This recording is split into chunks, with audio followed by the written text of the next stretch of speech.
કોઈ કામગીરી નતો આવ્યો, આમ જનતા માટે જ આવ્યો હતો, તો જિલ્લા પંચાયતના સદસ્ય તરીકે એમની વેલ્યુ શું?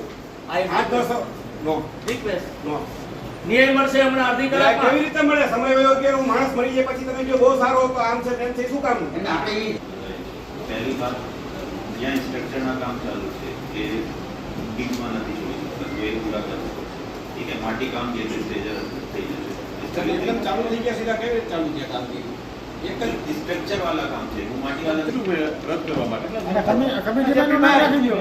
હાલો સેટિંગ છે, એજન્સી એની જ છે અને એને મરજી મુજબ બધા પબ્લિકમાં છૂટાઈને આવ્યા છે.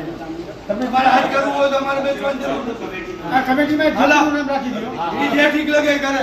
અમારે પ્રમુખ ઉપર વિશ્વાસ છે. એક મિનિટ આ જે સમિતિ બનાવી છે એવા જેપીભાઈ છે ભાઈ, બરાબર? આજે જામનગર જિલ્લા પંચાયતની સામાન્ય સભા હતી.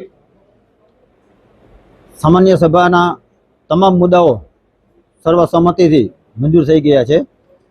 એક માત્ર સુજલામ સુફલામના સિંચાઈ વિભાગના કામો જે છે એમાં બધા સભ્યોનું કહેવું એવું થયું કે સભ્યોને અમુકને વિશ્વાસમાં લેવામાં આવેલ નથી ને એમનું કામ મંજૂર કરેલા આવે છે.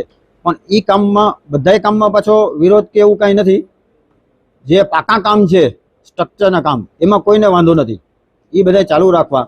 અને જે માટી કામ છે એમાં બધાને થોડા પ્રશ્નો હતા, એટલે આજની સામાન્ય સભામાં માટી કામો જે ચાલે છે એ બધા સભ્યોની અનુમતિથી આજે કામ રોકાવી દેવા અને એ કામ રદ કરવા એવું નક્કી કરવામાં આવ્યું.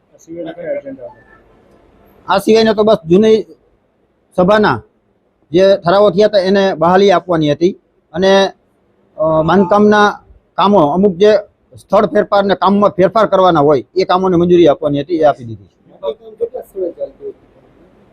માટી કામ દરેક સ્થળની તો મને ખબર નથી, પણ જે સભ્યોનું બધાનું કહેવાનું એવું થયું કે એક જ વિસ્તારમાં એક સાથે બધા માટી કામ મંજૂર થઈ ગયા. જે બીજા સભ્યોના વિસ્તારમાં કામ નથી થયા એના માટે બધા સભ્યોનું કહેવાનું એવું થયું કે આ કામને અત્યારે અહીંયા મુલતવી રાખીએ.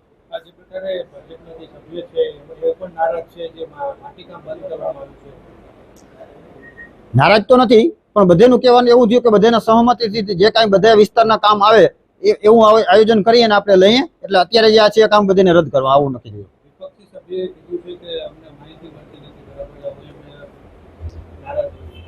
વિપક્ષના સભ્યોએ એવો વાત કરી કે સિંચાઈ વિભાગમાં અને બાંધકામ વિભાગમાં મેં માહિતી માંગી હતી પણ મળી નથી. પણ અત્યારે અધિકારીઓને સૂચના આપી દીધી છે, એ લોકોને તાત્કાલિક જે માહિતી માંગી હોય એ આપી દેવી. કોઈ લેટર પેડની વેલ્યુ ન હોય, એની વેલ્યુ ન હોય તો આ બોર્ડ બોલાવીને આપણે કરવાનું શું? આજની બોર્ડ હું હલવા નહીં દઉં, કારણ કે તમે 1 મહિનાનો સમય મારો બગાડ્યો છે, તો હું આપની બોર્ડની સમય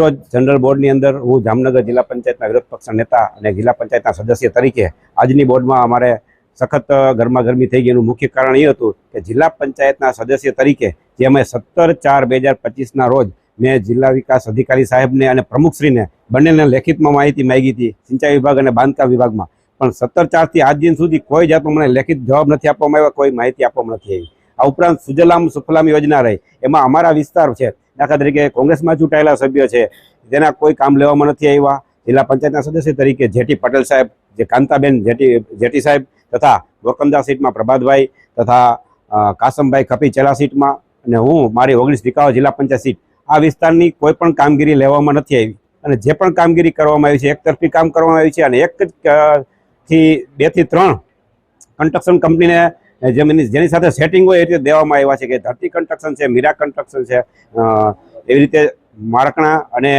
એક ભૈરવ કૃપા, આ 4 એજન્સીઓને બધી જ કામગીરી સોંપવામાં આવી છે. એટલે ખરેખર એવું દેખાઈ રહ્યું છે કે આ કામગીરીની અંદર ભ્રષ્ટાચાર થઈ રહ્યું એવું સાબિત થઈ રહ્યું છે.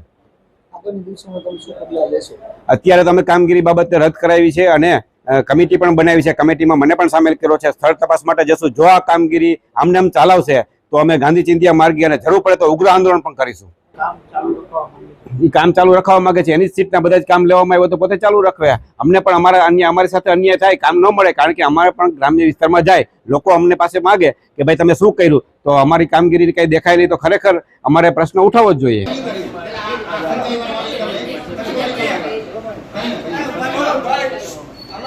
હવે જે ઠીક લાગે એટલે આપણે આપણે